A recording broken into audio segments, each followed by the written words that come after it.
Hello everyone, welcome to the Common Game Movie Show. My name is Deshaun, and today I'm here to give you my top 5 sports games. Now, as the only person on this entire, of the three of us who actually enjoy sports and watch sports and play sports games all the time. I've been playing sports games since I was a child. I love them. I'm always going to play them. It's a thing of mine. I just love them, And I think in the gaming community, in general, sports games get way more disrespect than they deserve because some of these games, most of these games, especially today, are a lot harder than people think. Like, you can't just walk in and just pick up a sports game and win. I mean, it is a lot more meticulous and difficult, especially, especially these dudes, especially football, especially the football games. Because the football games you have to know what the fuck you're doing. You can't just be a dumbass and just be throwing a ball, say hut and pick a random play. No, you have to know what you're doing.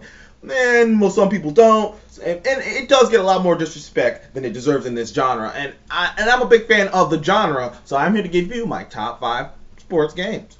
Now, my number 1 game would have to be Madden 2005, because Madden 2005 to me changed my perspective of Madden.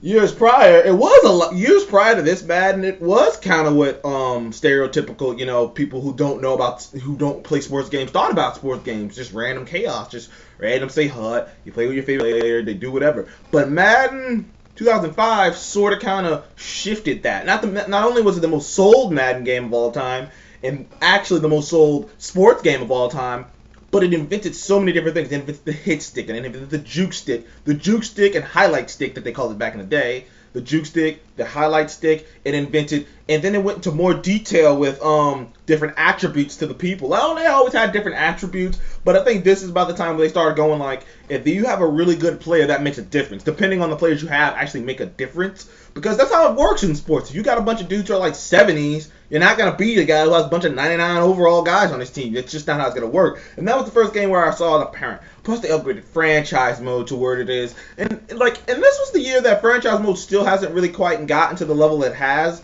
since then. I mean, it's cool now, but it's still, that game really did some groundbreaking stuff with the ability to screw with your systems, your playbook calling, the ability to train your players over the offseason, the ability to scout and get draft picks, and the thing is, doing a franchise mode on that with a cap on is a pain in the ass. You want to talk about management. First of all, you got to manage your money. You got to manage the players you're paying. Then some motherfuckers want to hold out because they want more money. Like, that game, I played that game. I recently bought it again because I still have my PlayStation 2, and that game still drives me up the wall, man. That game is still a pain in the ass. It's still one of those, man, this game is tough. I play it now since I'm playing the new ones, and I'm just like, man, how did I ever play this game? Because, it's still difficult to play at times. But, Madden 05 was definitely a groundbreaking game for me, and it was a groundbreaking game for the sports genre in general. My number 2 would probably have to be 2K09 and 2K10.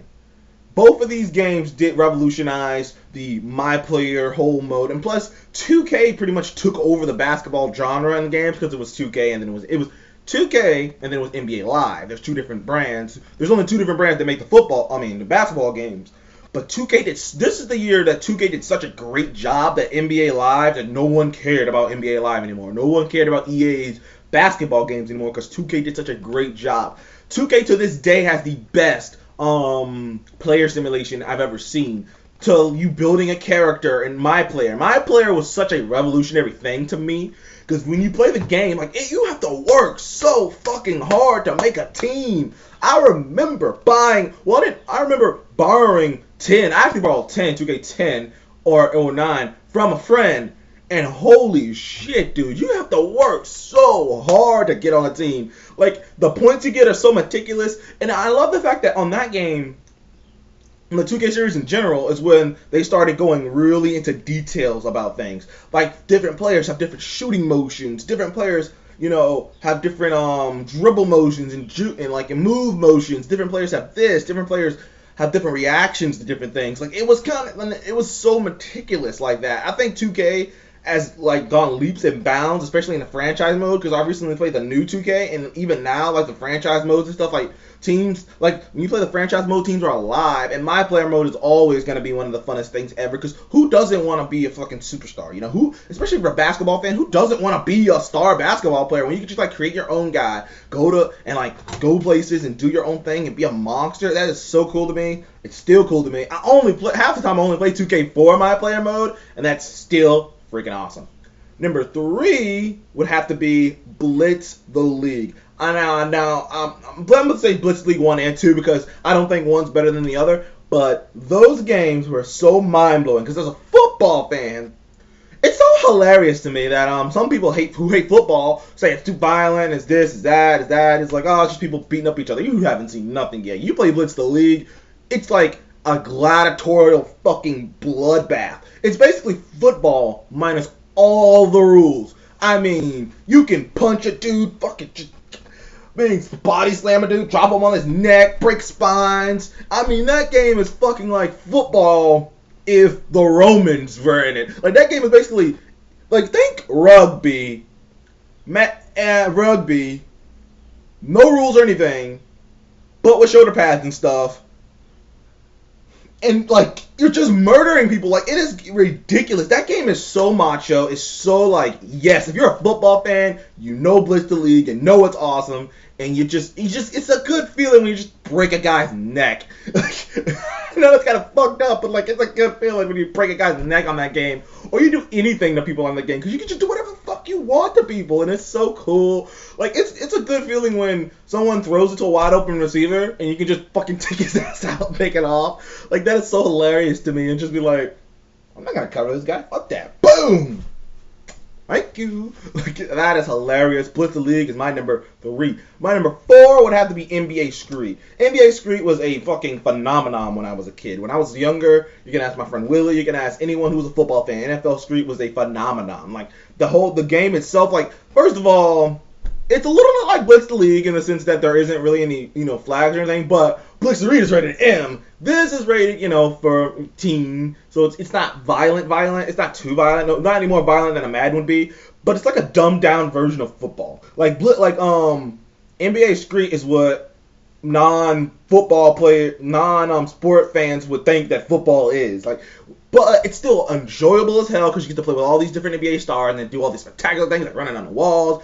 Do you know, like, if you're a sports fan, you cannot tell me that when that game came out, the whole running on the wall thing was like a fucking phenomenon. And people was like, oh my god, he ran on a wall and caught it with one hand. Like, it was ridiculous. I still love that game to this day. I think 2 is a little bit cooler than 1 because 2 you actually got to take a player off a team. So, like, you can take the best player off that team. So you got, like, fucking Michael Vick and, like, 20 and Randy Moss and Terrell Owens and shit. And the LT. Like, it could get ridiculous. And it was like gang warfare. It's kind of like, and I liked it because it was like, when you're in the neighborhood playing football, you're just in your shit.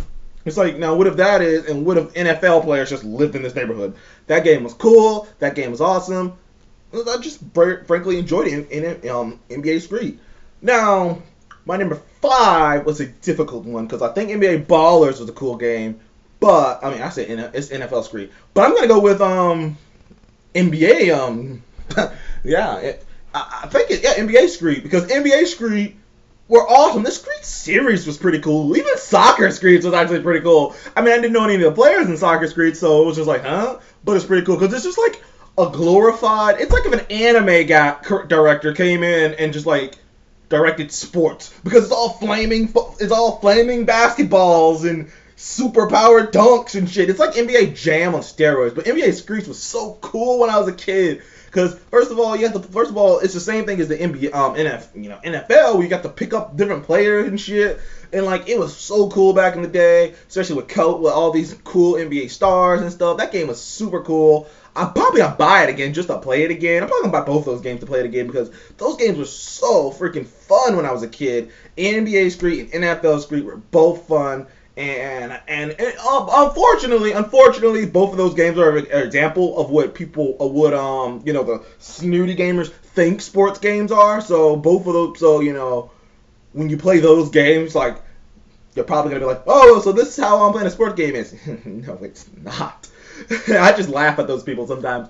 But anyways, that is my top 5 favorite sports games. List below if you have any sports games that you were enjoying when you were a kid, anytime, any sports games. Because, like I said, I believe that the genre gets a lot more hate than it deserves. Like, granted, it does come out every year, but that's because sports in reality is changing every year. So it's one of those things where sports games actually have an excuse to come out every year because everything's changing on a year-to-year basis. Different players are good or bad. Some players are retired. Some players are there. New people come up from college. Sports is such a meticulous and very more complicated thing than people would like to give it credit for. And the gaming genre is a reflection of that, especially on Madden, but especially on 2K. I mean, it's really just those two games that I really give a fuck about because the others, FIFA and shit, like, I've heard good things about FIFA, but I don't play soccer or weird soccer. I like baseball. I like the baseball game sometimes. It's kind of cool to hit a home run. It's kind of a pain in the... It's kind of cool to pitch a shutout on a baseball game. It's still kind of fun. But, like, if the My Player mode ain't bad on baseball, I might buy another baseball game and get the My Player mode because, it might be good. Who knows? But, yeah, that is my top 5 favorite sports games. Please list below what is your favorite sports games. Please remember to like and subscribe. Tomorrow we should be posting up, hopefully we should be posting up our Doctor Strange spoiler review after fucking Seth sees the damn thing. But anyways, thank you for joining me on the Cowgate Movie Show, and I shall see you in the next one.